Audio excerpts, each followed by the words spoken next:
Hello, everyone. I am Daniel Quiles, Chair of the Department of Art History, Theory, and Criticism at the School of the Art Institute of Chicago. It is an honor to welcome you all to the 33rd Norma U. Lifton Lecture in Art History. Before we begin, I'll read a land acknowledgement.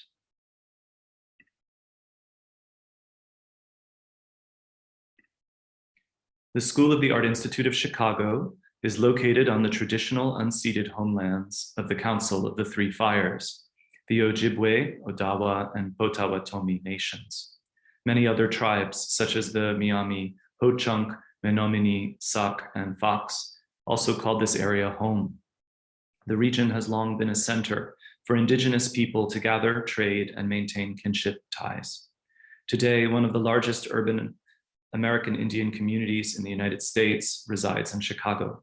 Members of this community continue to contribute to the life of this city and to celebrate their heritage, practice traditions, and care for the land and waterways. And now it's my pleasure to welcome Nora Taylor, Alsdorf Professor of South and Southeast Asian Art, to introduce today's esteemed speaker, Ming Tianpo.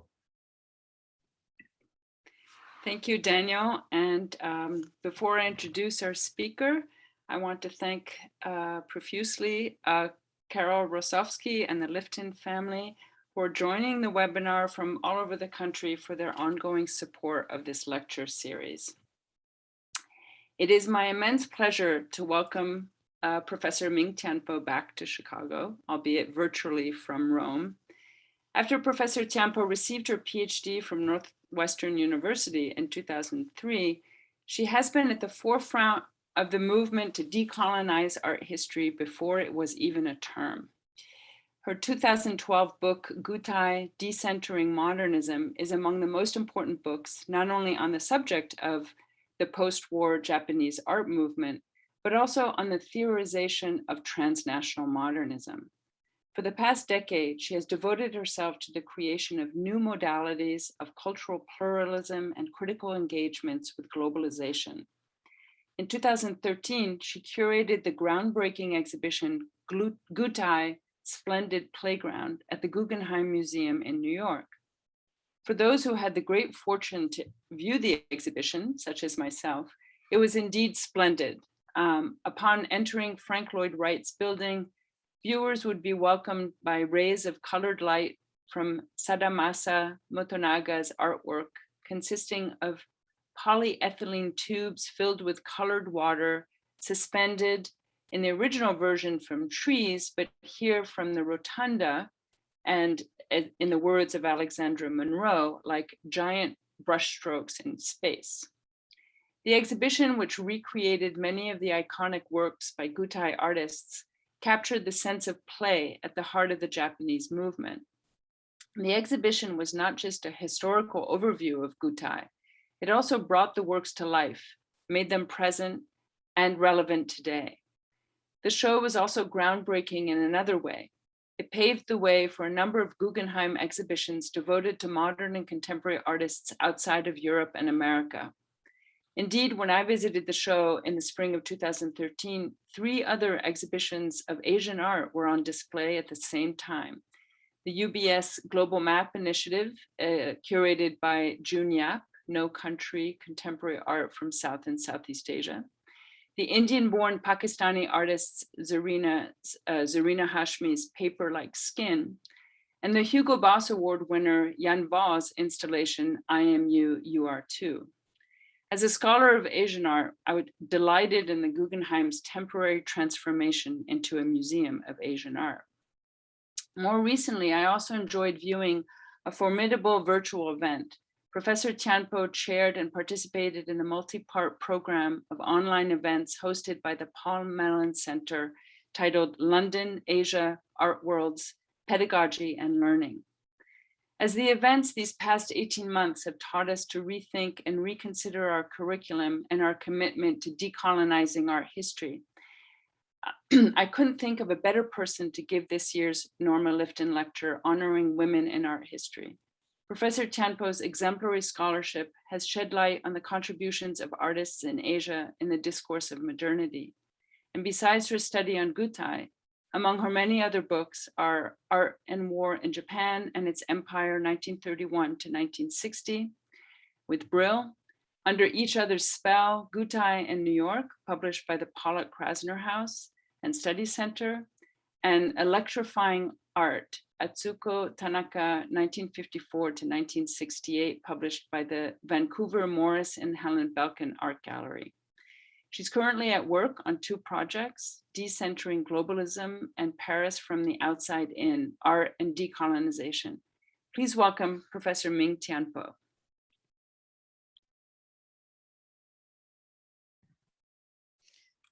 Hello, and thank you so much, Nora, for that generous introduction. Just going to get my Zoom settings set up here, so bear with me.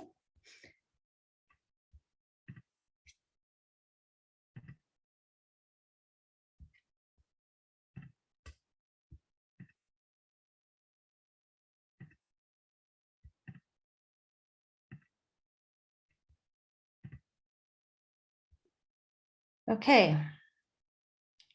Is everybody seeing the slide as it should be seen?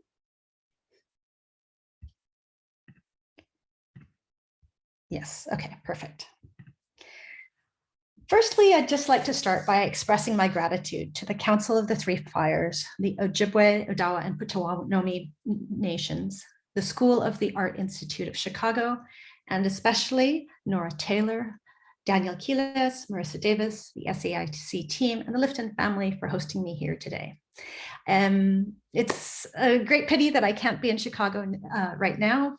As Nora just mentioned, I spent 4 years of my life in Chicago when I was a graduate student there, and it would have been a wonderful way to reconnect with the city. My lecture today focuses on the history of overseas students at an art school, much like yours, in the post-war period, and considers its complex place in the global history of art education, art practice, empire, and decolonization. The Slade School of Fine Art in London was established in 1871 as both an art school and as a department of the University College London. As a part of England's first secular university, the Slade accepted students regardless of race, gender, or religion, and trained students from throughout the British Empire and around the world. It was thus an art institution of imperial education and a contact zone where imperialism and decolonization existed side by side, co-constituting the futures of its students, staff, and their networks in both Britain and overseas. In the mid-20th century, many future artistic and cultural leaders of the post-colonial world would graduate from the Slade. As a result, the Slade is a site of contrapuntal histories that work against the singularity of official imperial narratives, as those who passed through its corridors built new artistic worlds after independence. Indeed, this phenomenon intensified after the end of the Second World War, when, with the rise of independence movements throughout Asia and Africa, ambitious students seeking to build new national futures pursued higher education in London and endeavored to put their learning to decolonial ends. In this context, Britain also began to consider its own post-imperial futures and imagined itself at the center of a commonwealth of nations and connected through language and culture. Between 1950 and 1960, Britain sought to train a successor generation of future leaders in newly independent nations and increase the number of overseas students in the UK from 10,000 to 50,000, and the number of such students at the Slade show it was no exception to this pattern. Indeed, as a part of the University of London, which had a privileged place in the British university system as the imperial mother of universities, as they called it, the Slade received many students sponsored through official government channels, and its administrative records reveal an increasing interest in promoting and accounting for the international character of its student population. From the beginning, the Slade distinguished itself from other art schools through its location within a university and its concomitant understanding of art practice as a liberal arts subject situated within an intellectual enterprise. As an institution, the Slade was not imagining ways to create a curriculum designed to accommodate global perspectives. Yet, certain conditions still created fertile ground for artists from colonized or formerly colonized territories to critically unlearn the educations that they received, also exposing their fellow classmates and tutors to their evolving perspectives. Under the direction of William Coldstream, who led the school from 1949 to 1975, the Slade's distinctive approach was refined into a pedagogical method that fostered intellectualism, inquiry, and interdisciplinarity in their students, which after the 1960 Coldstream Report was intended to be replicated across the country.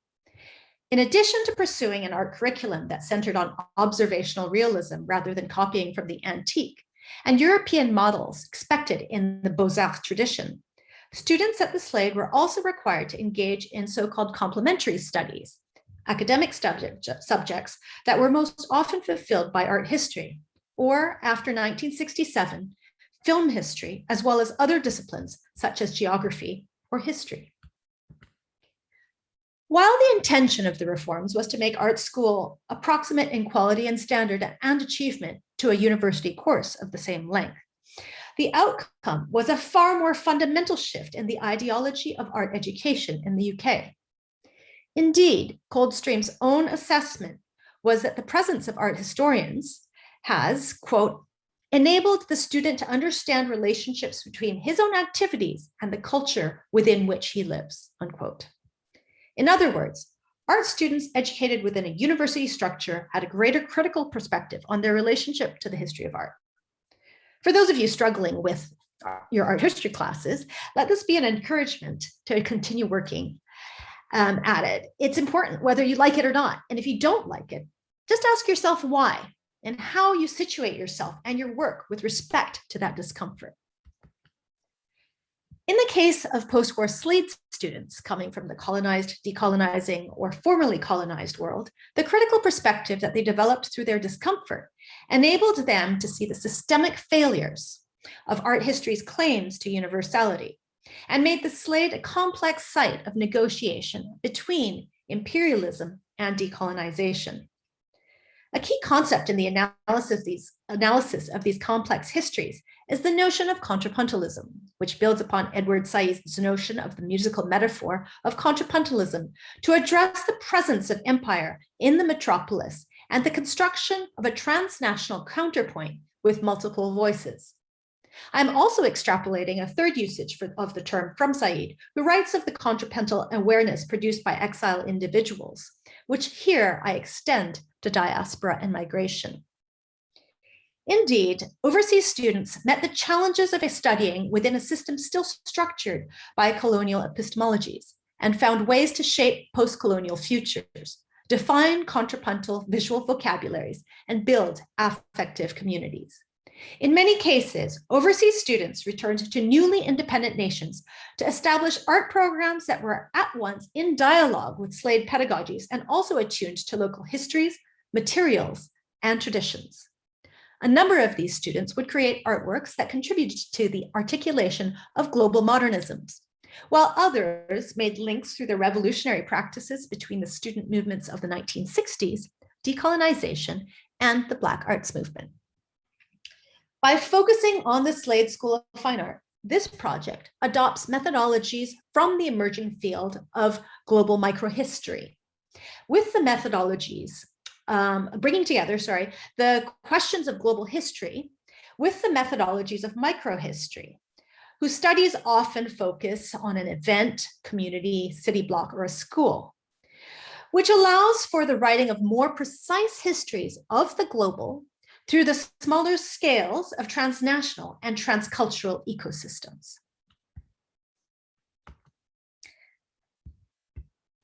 In order to theorize decolonial modernism as a phenomenon that traversed multiple national contexts rather than as separate, disconnected multiple modernisms, I'm introducing the notion of transversals, connecting lines that in Euclidean geometry equate equal angles at their point of intersection with parallel lines on the same plane. So for example, angles 1 and 5 or 3 and 7 are congruent angles that are produced by the intersection of the transversal line with the parallel lines.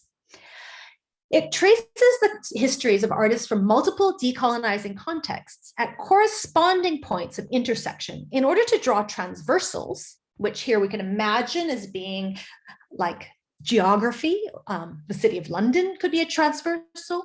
It could be an institution like the Slade. It could be an experience of a class, a kind of pedagogy. For example, the Life Room or Ernst Gombrich teaching art history at the Slade, or perhaps even the use of complementary studies.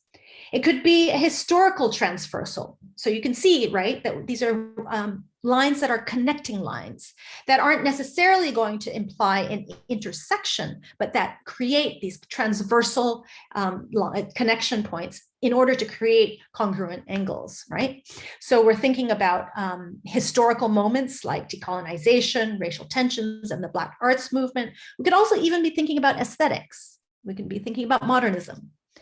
So these transversal lines reveal shared conceptual structures and also act as points of connection and relationality. This transversal analysis allows us to understand the formation of a worlded decolonial modernism historically from its earliest moments, and thus to write a transnational history of solidarities from decolonization to the Black arts movement. So basically what this does is it allows us to connect multiple worlded histories and allow these different worlds to exist, to coexist without asking for intersections. So the goal of this transversal analysis is threefold. It's to arrive at a theory of decolonial modernism that refutes existing narratives about the dissemination of knowledge and culture from center to periphery. Secondly, it argues for the transnationality, transculturality, and entanglement of British, Asian, and African art histories. And third, proposes conceptual structures for understanding the visual languages of decolonization transversally and globally. So here in this lecture, we're going to take the Slade as a transversal line. And this global microhistory, perhaps counterintuitively, decenters the Slade while analyzing its operational value as a site of relational comparison. In this lecture, we'll be examining a group of artists from the 1950s and a pair of artists from the 1960s as case studies in our discussion today. The end of the Second World War brought a wave of decolonization and the rise of independence movements in Asia and throughout the former British Empire. Indonesia became independent in 1945. India and Pakistan were partitioned in 1947, with Bangladesh achieving independence in 1971. Burma and Ceylon became independent in 1948, Malaya in 1957, Singapore in 1965, and Hong Kong passed from British to Chinese control in 1997. Many of these newly independent or soon-to-be independent nations began to shape what Frantz Fanon later characterized as national culture, or the creation of post-colonial cultures that sought liberation from the colonialist theory of pre-colonial barbarism. A key aspect of this post-colonial nation building was the creation of national education systems, including for the arts, which was understood as a means of giving shape to national culture. At this moment of hope and new beginnings, many artists availed themselves of the opportunities for training and funding provided by their own governments and by the British government via the British Council. Although it may seem contradictory to seek training in the colonial capital for post-colonial objectives, this tension points to the ways in which the processes of cultural self-determination were themselves contrapuntal. Identifying the transversals that connect moments in post-colonial histories to each other and to Britain enables historians to productively analyze parallels and intersections in the articulation of national styles and national curricula in multiple and seemingly disconnected sites. The figures I'm showing you here in this slide were not only artists, but also bureaucrats, arts administrators, professors, and key members of government. Some of these artists were mid-career by the time they arrived at the Slade and did not necessarily complete an entire degree, as study abroad was often regarded as an endogenous development by newly independent nations and capacity building for those same nations by the British government. As such, art training at the Slade was perceived as serving a larger purpose beyond personal artistic development, be it on the level of teacher training or building expertise in cultural and educational policy. This was certainly the case for Zainal Abidin, who was already the principal of what was then called the Government Institute of Arts, Dhaka, when he went to the Slade from 1951 to 1952, a visit profiled by the magazine Commonwealth Today, which I discussed in a lecture at the Paul Mellon Center for British Art last year. Oh, and I should also mention that some of the content of this lecture is also available in an article that I co-published with Liz Boucher at British Art Studies, which is also published by the Paul Mellon Center for British Art. And you'll be able to see some of the documents that I'm showing you here today. One other thing I should mention is that the image behind me is the architectural structure of the Government Institute of Arts, which is now the Faculty of Fine Arts at Dhaka University. Not all international students at Slade, oh, hang on, there we go, yes. Not all of the international students at Slade were as illustrious as Zainal Abidin when he first arrived at the institution. However, many of them returned with the authority, training, and ambition to make contributions to nation-building efforts in which national culture and therefore art education played an important role.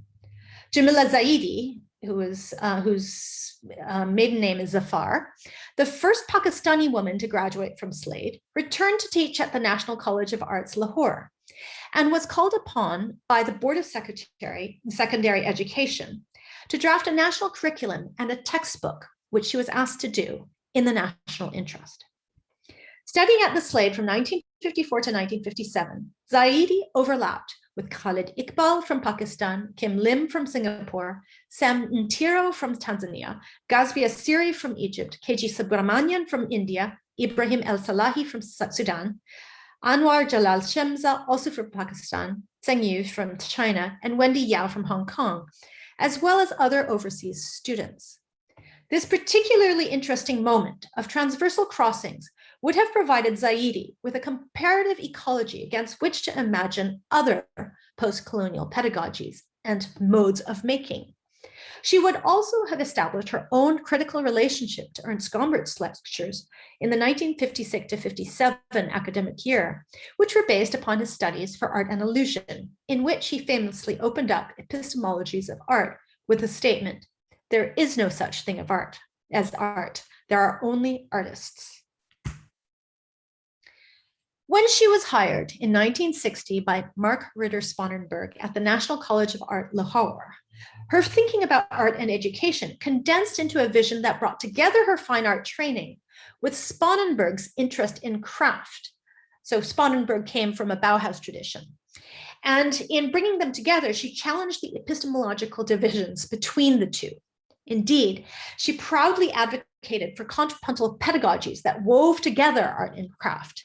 And on her CV, she mentions that she had made art and craft compulsory at the secondary level when she was serving on those national committees, and that she had written a textbook titled Story of Art, following on Gombrich, and had co-taught a course at the NCA called Folk Arts and Crafts in Pakistan, as well as a drawing course.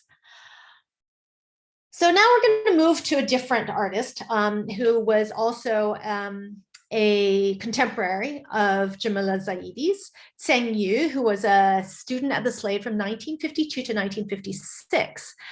He was from China, and then he'd moved to Hong Kong, and then before he came to the Slade. And he never returned to China because of the geopolitical circumstances after graduation, and he was not welcome in Mao's China. So rather, after spending over a decade in Rome and Paris, Tseng was hired at the department as the department head of fine arts at the Chinese University of Hong Kong. After Tseng, the department was separated from the Board of Studies in Philosophy and Fine Arts. And he modified the curriculum to greater integration between instruction in Chinese and Western art, history, and practice. So you can see a kind of pattern here between what Jamila Zaidi was doing and what Tseng Yu is doing. It also happens at the Government Institute of the Arts under Zainul Abidin and in a few other places. So this is a really interesting sort of pattern that we begin to see.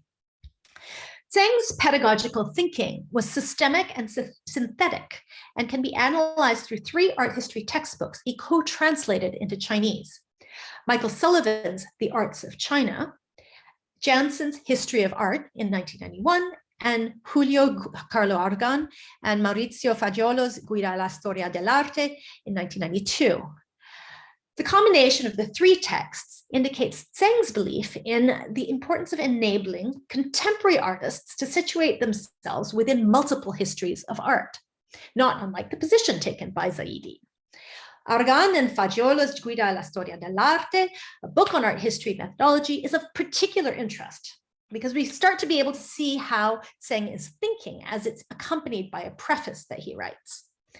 Reflecting on the department's institutional separation from the Board of Studies of Philosophy, so separating philosophy, art practice from philosophy, Tseng argues for a theoretical shift in Chinese art history, which he sees as being too invested in aesthetics and poetry rather than history, society, and politics.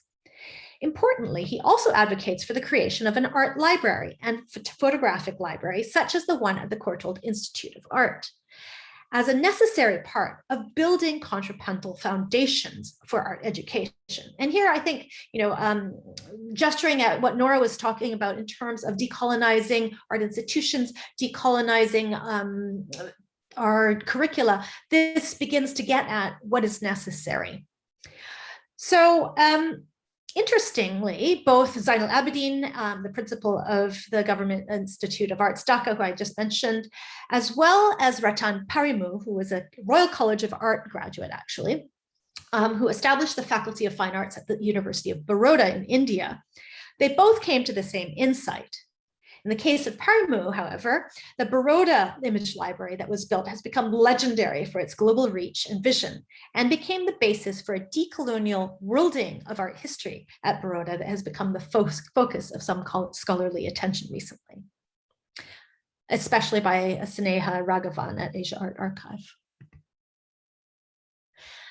So that's just to give you some sense of what the Slade was like in the 1950s, as well as the trajectories of a few of its alumni in the 1950s in terms of building art institutions and the educational practices that they fostered.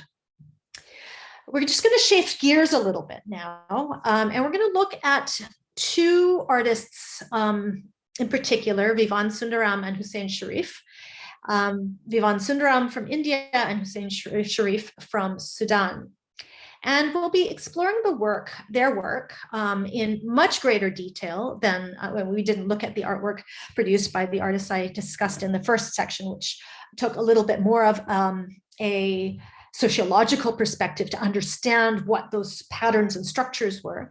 Here we're going to shift to a more art historical perspective in order to explore their work in the context of another branch of the Slade's interdisciplinary environment, here not art history, but the discourse around film at the Slade, which resulted in the development of its film program in 1960. So the film program was established in 1960 by Thorold Dickinson and was itself an outgrowth of William Coldstream's commitment to film as a more effective means than painting of reaching larger publics, a realization that he came to in 1934 when he quit painting for 3 years and joined the General Post Office Film Unit, writing that, quote, art ought to be directed to a wider public, whereas all ideas which I had learned to regard as artistically revolutionary ran in the opposite direction. Although Coldstream returned to painting And even after he was hired to head the Slade in 1949, he maintained an interest in film.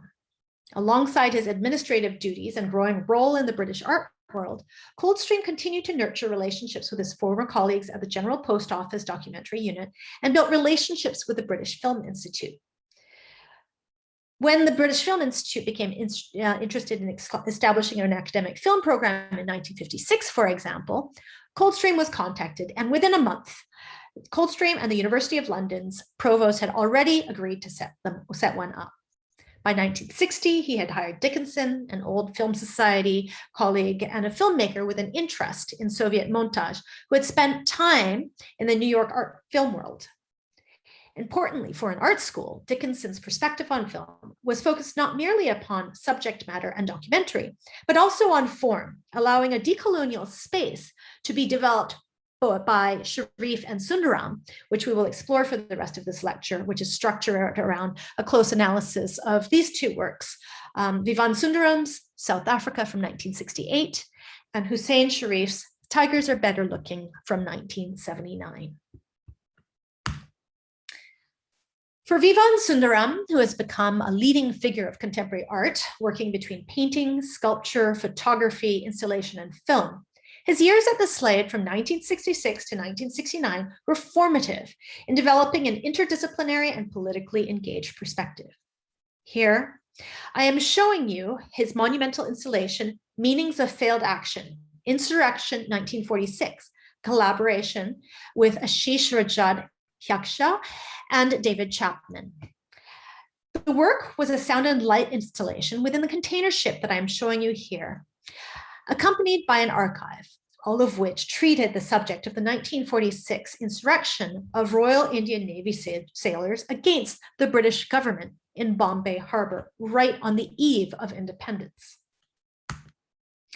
His studies in the film department, which had been established in 1960, were fundamental to his development as an artist. He commented, "My sense of history, politics, and international worldview came from the exceptional history of cinema course run by Thorold Dickinson." Not only did Sundaram begin to think about politics more globally and more structurally through this course, but as you can see here from the notes that I'm showing you, he also learned to dissect the formal construction of meaning through images in film, frame by frame formal analysis that was taught by Dickinson.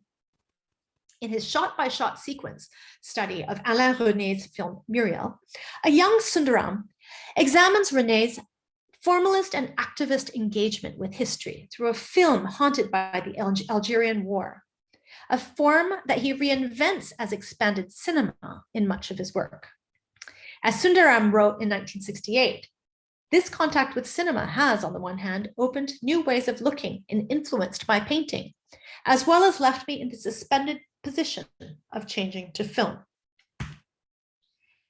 In the context of his work while at the Slade, the study of film became a new way of seeing and a language through which he learned to embody contrapuntal narratives in space and form. In this work, South Africa, Sundaram mobilizes his study of film in painting, weaponizing montage techniques in the service of a contrapuntal post-colonial critique of South African settler colonial states. Of the South African settler colonial state. A work of extraordinary power, prescience, and insight. The painting brilliantly critiques the veneer of modernity presented by the South African settler colonial state by revealing its foundations on blood, labor, and stolen lands. Literally whitewashed by the horizontal band that separates the top third of the painting from the bottom 2/3. The deliberate misalignment between the upper and lower panels observed by Deepak Ananth focuses attention on the disjuncture of two worlds and the creation of what he calls a caesura, or designated white zone for the settler colonial race in the upper register. At the top of the painting, the letters S-A are rendered in a sans serif font in olive green, black, and orange, evoking the hypermodernity and the visual vocabulary of advertising. Here, perhaps advertising, trade, or tourism. In this upper register, a white settler woman blithely continues to mow the lawn, as Sundaram explains, quote, despite the black rope that has moved laterally through the S and above the plateau over the A to then gracefully cover her eyes and mouth as loop. Blinded, she is unable or unwilling to see that the lawn is red, as are the mountains behind. The top part of the painting is linked to the bottom by two forms. Firstly, the multicolored band on the left, perhaps a foreshadowing of Archbishop Desmond Tutu's Rainbow Nation, and what Sundaram describes as, quote, a song of hope and freedom. Secondly, a hedge cutter that dominates the painting's vertical axis. In Sundaram's words, the hedge cutter functions as a main character prop of the Brechtian one-act play, destabilizing the bourgeoisie through its own array of domestic tools. This hedge cutter is a symbol of bland domesticity and violence, both the violence of apartheid and the potential of violent resistance against it, using the master's tools. Whereas above the partition, there is a fragile stability and symmetry around the hedge cutter's abstracted blade as central axis. Below, the painting simmers with anguish. In this space, which Sundaram called, quote, the pit for theater, the pit for mining, the hedge cutter's motor is juxtaposed against an abstracted leg and foot in a black shoe, and set against a gestural howl of brown and black smudges. Employing three different visual vocabularies in this painting, Sundaram expands upon what David Getze has described as the capacities of abstraction and challenges the distinctions made between abstraction and figuration, which art critic Geeta Kapoor theorized in her 1981 Place for People exhibition, in which Sundaram was included. Not only does he explicitly deploy abstraction to political ends, but he also handles hard edge and gestural abstraction as contrapuntal linguistic registers, rather than as competing paradigms. He comments, hard edge abstraction or non-representational art has to read, on the one hand, as a form of quotation and as montage, where there is a fluid transposition from form to image to produce another meaning, usually more dynamically represented in cinema. Gestural abstraction, on the other hand, has more of an expressive intention. In other words, Sundaram employs hard edge abstraction as a Brechtian interrupter, and here as a critical evocation of the South African settler colonial state's claims to modernity, as well as an assertion of rainbow futurities, while using gestural abstraction as a counterpoint of almost guttural protest, revealing the suffering of brown and black bodies, as well as the blood in the mountains. The hedge cutter, however, is rendered in the objective language of technical drawing or advertising, evoking the apparently neutral, matter-of-fact stances taken by businesses, engineers, and scientists who refused to see their investment in South Africa as benefiting from and supporting the apartheid system. At the time that he painted South Africa, Sundaram was a student at the Slade School of Fine Art, where he had been studying for 2 years. For Sundaram, his time in London and his intellectual journey at the Slade were transformational, nurturing the seeds of a decolonial practice that thought intersectionality across discourses, disciplines, and oppressions. Hussein Sharif attended the Slade from 1957 to 1959, graduating 1 year before the establishment of the film program. Within his first year, he already had his first exhibition at London's Gallery 1. These portraits of Sharif were taken by Ida Carr, the wife of Victor Musgrave, who owned Gallery 1, and provide us with a sense of Sharif's place in the Gallery 1 social networks, which were characterized by gallerist John Casman and scholar Sarah Turner as being particularly convivial, bringing together artists and writers from Britain and beyond. These circles included many South Asians, such as M.F. Hussein, Avinash Chandra, Anwar Jalal Shamsa, who was also at the Slade from 56 to 60, Tayyab Mehta, who was at the Slade from 60 to 61, and others. Sharif's paintings from this period resonate with the contrapuntal visual vocabularies practiced by overseas slave contemporaries, such as Shamsa and Ibrahim al-Salahi, whose works, as I have argued elsewhere, defined the stakes of contrapuntal modernism as being located between figuration, abstraction, and non-Western practices that were coded as decoration. Sharif returned to Sudan in 1961 after he married Salma el-Mahdi and taught at the College of Fine and Applied Art for 4 years. Demonstrating his desire to build cultural infrastructure and to reach larger publics, Sharif started 21, a literary and arts periodical named after the Sudanese popular revolution that took place on the 21st of October 1964. Like Coldstream, who quit painting to join the General Post Office documentary unit to reach wider publics, Sharif became dissatisfied with the reach of painting and joined the Sudanese State Corporation for Cinema in their experimental film department, commenting that, quote, cinema has the ability to communicate across cultures and social classes. Illiterate people can relate to cinema. You don't have to be highly educated or cultured to connect to cinema, unquote. In 1972, Sharif was invited by fellow Slade graduate El-Salahi to join the Ministry of Culture and Information in Sudan, where he took the helm of the film section in the Department of Culture. It was a career move that paralleled that of many overseas Slade graduates discussed earlier, who returned to their countries of origin to participate in the building of newly independent nations, and also underscores the importance of alumni networks. Sharif left for London again in 1975 to study film at the National Film School. The film Tigers Are Better Looking from 1979, which we'll be looking at now, was made entirely in London and was Hussein's graduation film and Sharif's graduation film from the National Film School. The film is an adaptation of a short story by the Dominican-born Jean Rhys, the author of Wide Sargasso Sea, the celebrated prequel to Jane Eyre. In the film version of Tigers Are Better Looking, Hussein replaces Rhys's Australian protagonist with a Sudanese man, introducing the question of race into her questions on exile, diaspora, and colonialism.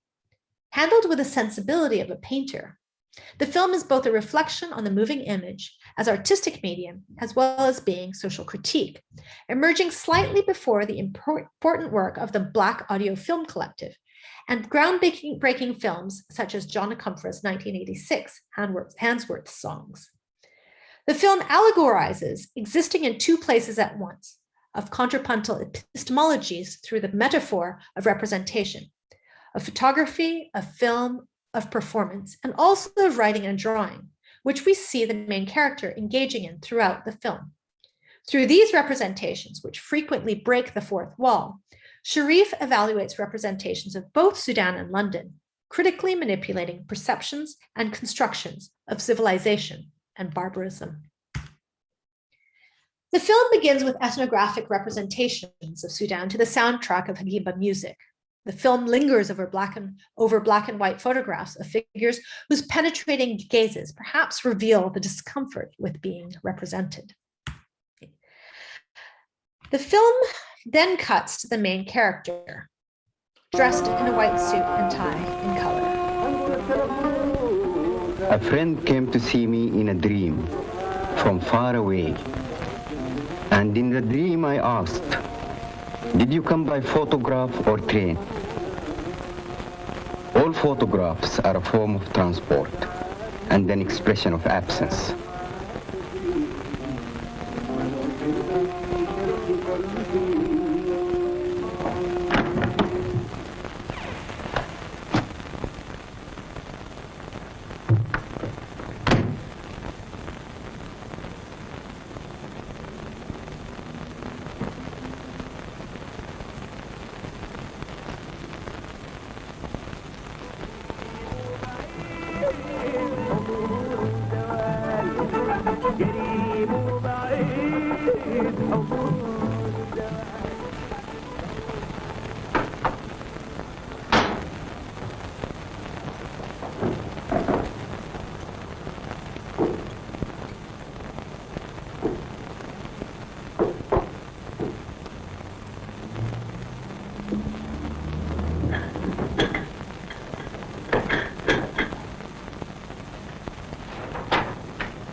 Standing in front of a mirror and staring at himself, it's as if he's resisting the ethnographic gaze, and he transports us into the time of modernity, the space of London, the imperial capital, and the subject position of him as author.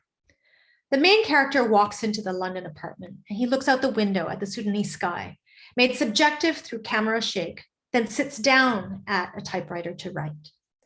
We watch as he sits down at the typewriter writing, and we watch his fully clothed body, worlding the positionality of the author beyond the colonial gaze, producing contrapuntal narratives and artistic forms that weave together worlds and new positionalities.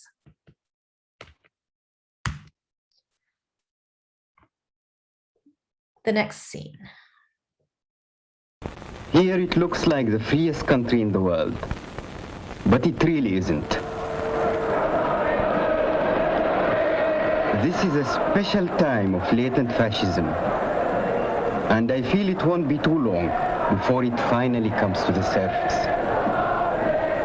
I like it better when there are rules written, so that I know exactly what I have to fight against.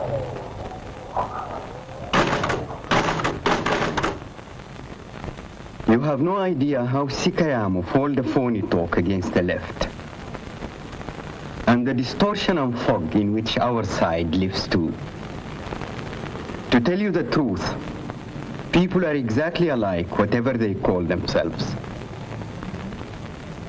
I get the feeling that I am surrounded by a pack of timid tigers, waiting to spring the moment they had a chance to. But the violence of tigers is out of sheer necessity. It is never gratuitous or thoughtless. And tigers are better looking, aren't they?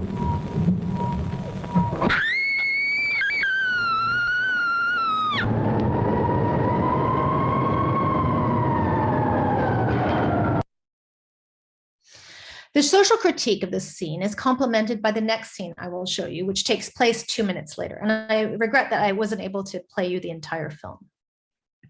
It's worth watching. Here it looks like... All right, here we go.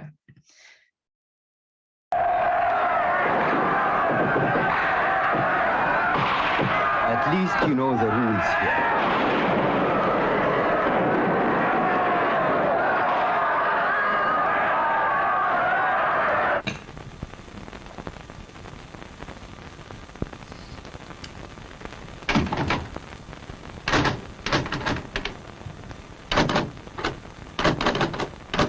It's the same old song again. The same haunted refrain. As the carriage came into sight, some of the crowd cheered. The figures in the carriage bowed from left to right. Victims bowed to victimize. The bloodless sacrifice was being exhibited.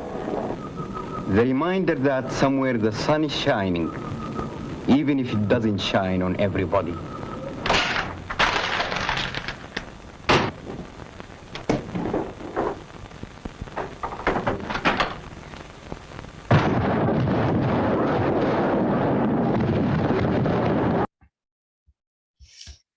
So the film uses clever collage and juxtaposition in order to ask us to inhabit two places at once, to think critically about assumptions of civilization and barbarism, of abstraction and realism, of affect and reportage, and of different forms of political oppression.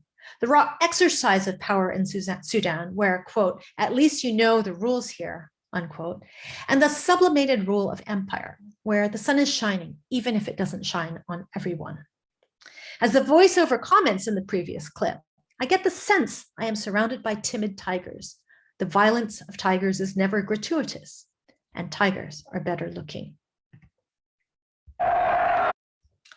Through the metaphor of the timid tiger, Hussein critiques the veiled colonialism and polite racism of London as the rest of the film takes us through a night out with our main character. He encounters what we would now call microaggressions multiple times at the Jim Jam bar, being slighted, overcharged, and exoticized. As he makes a drawing of a tiger, he casually remarks of one of the side characters, Do you see that tall blonde over there, the one in the backless pink dress? Her greatest ambition is to get a job in South Africa, where she really wants to live. Well, we all have to make choices, don't we? As in the sequence with the Jubilee, this comment made while the main character draws a tiger on the tablecloth, for which he will eventually be expelled from the restaurant. This comment underscores the normalization of racism and barely repressed violence in polite society. Kicked out of the gym jam for drawing on the tablecloth, he's taken out back, where he is held by two men and beaten by the maitre d', and wakes to a contrapuntal sequence oscillating between scenes of London and Sudan.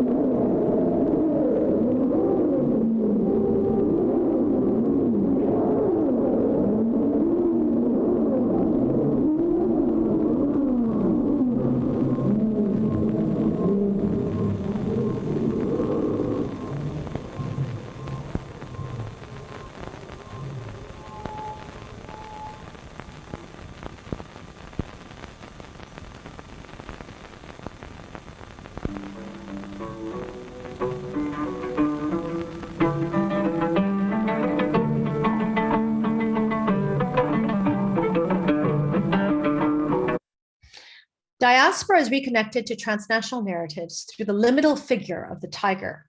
Colonialism to domestic racism, revealing the interconnected layers of oppression and myth-making, as well as the affective dimensions of oppression through abstraction. The guttural smudges that we saw in Sundaram's South Africa painting, here transposed to film. And here I'm showing you those passages now.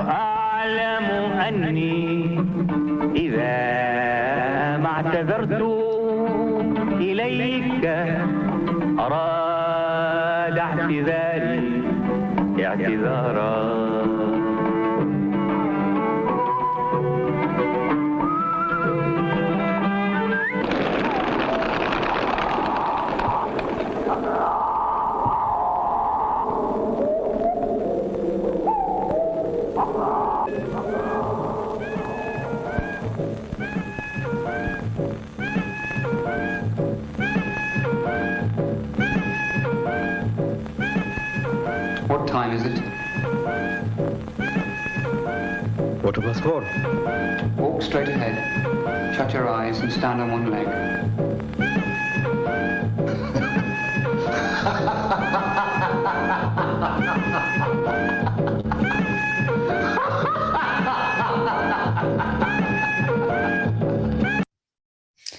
Finally, time is foregrounded as the ultimate disciplinary mechanism, structuring and organizing the world along the axis of Greenwich Mean Time. Our hero wakes up in an asylum or prison and is asked by a psychiatrist what time it is and to perform a series of tests to assess his competence and sanity, which causes him to laugh hysterically, strategically evoking Frantz Fanon's Les damnés de la Terre and Michel Foucault's Histoire de la Folie. Both published in 1961, these texts linked the practice of psychiatry to colonial discipline and the establishment of colonial order through psychological violence. The violence of timid tigers. The film ends with a reprisal of our hero's opening gambit and a Sudanese poem, which I excerpt for you here. Now in the season of migration, and as I wait for the year to end, and I so far away have this dream of you, incredible thunder bringing torrents of rain, making the deserts green, changing this world, transforming the multiple capacities of representation to function as a form of transport, as well as an expression of absence. Sharif allegorizes the contrapuntalism of diasporic experience and foregrounds his critical ability to link worlds and imagine new horizons of justice.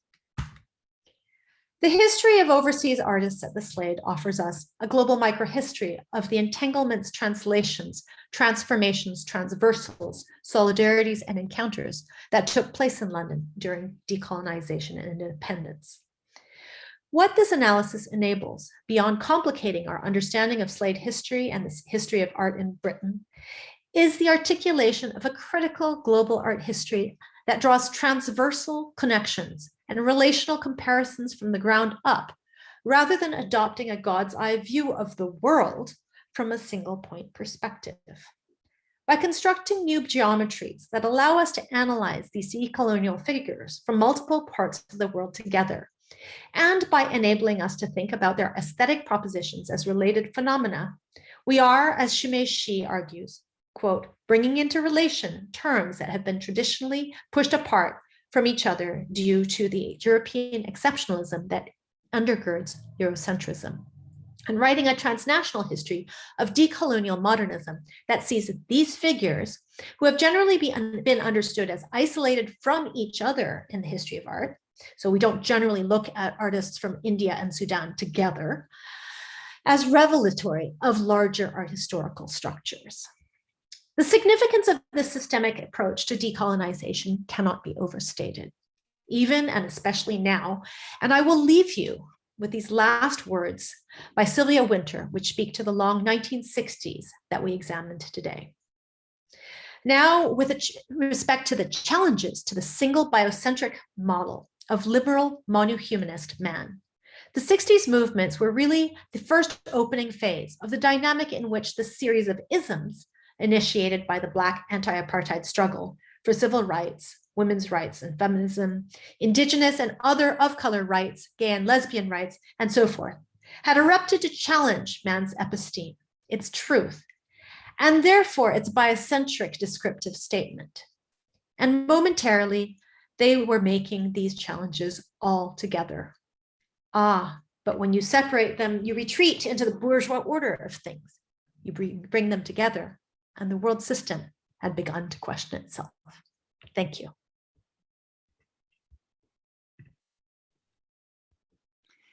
Thank you so much. I wish you were here to hear the applauses. I have personally just a very minor question, and then there are a couple of questions from the audience members. But one is, do you know how some of these students got funding?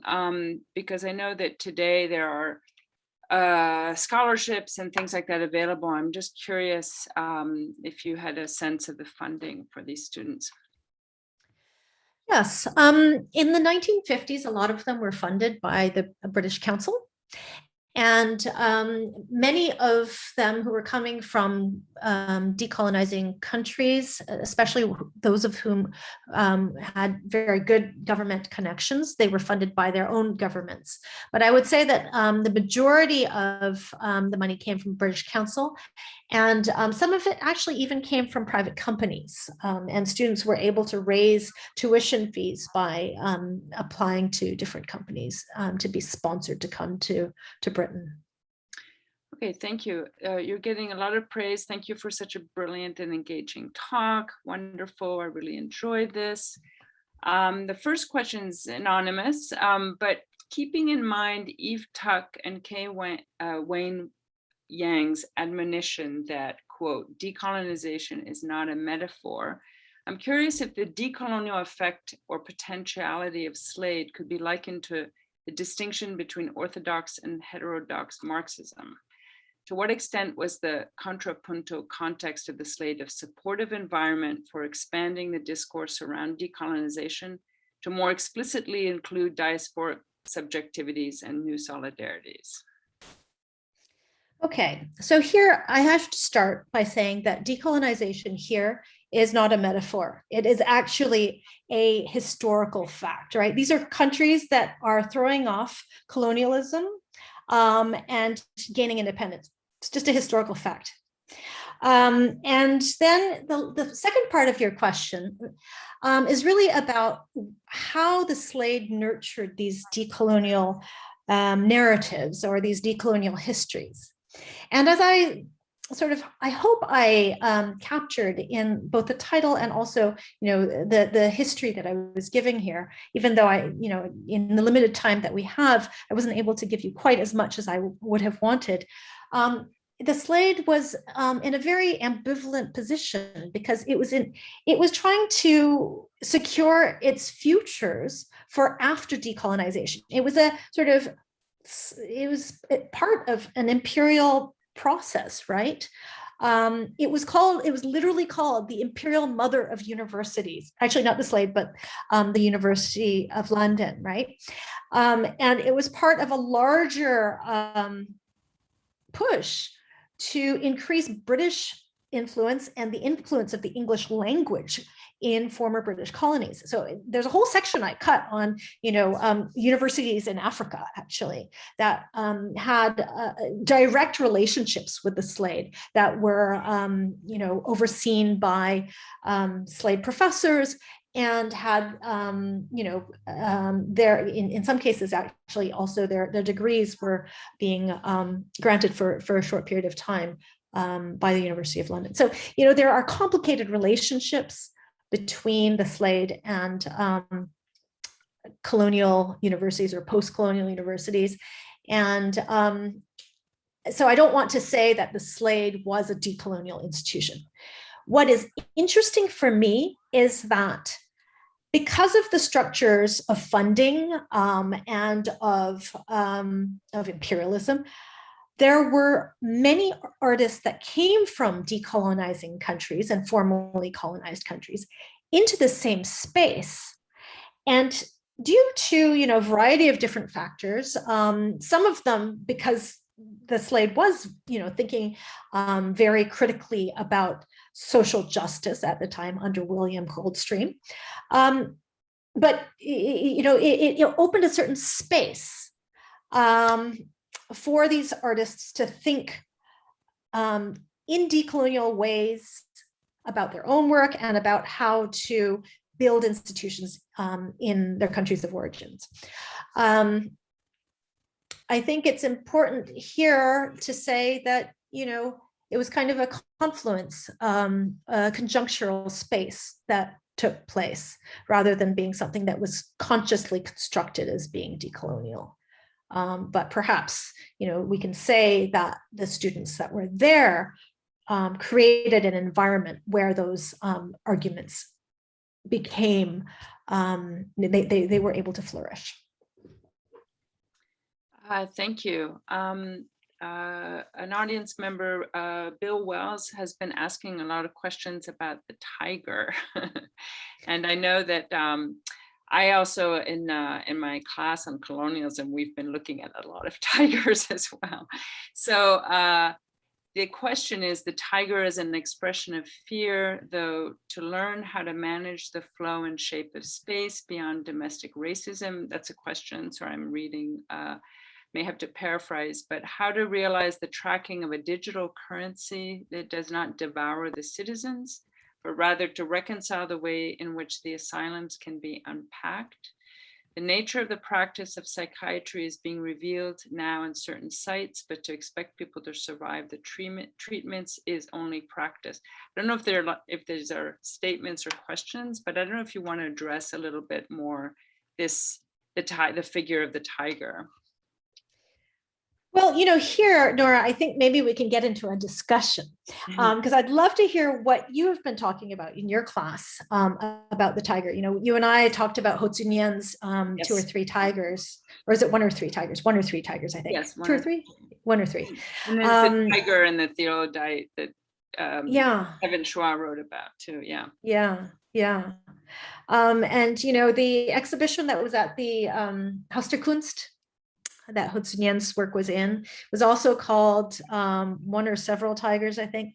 And they really sort of used the tiger there as a metaphor for the other that is being pushed to the edges of civilization, and that kind of relationship of violence between the civilizing powers, the people colonizing the space that used to belong to the tiger, versus the tiger who occasionally eats people.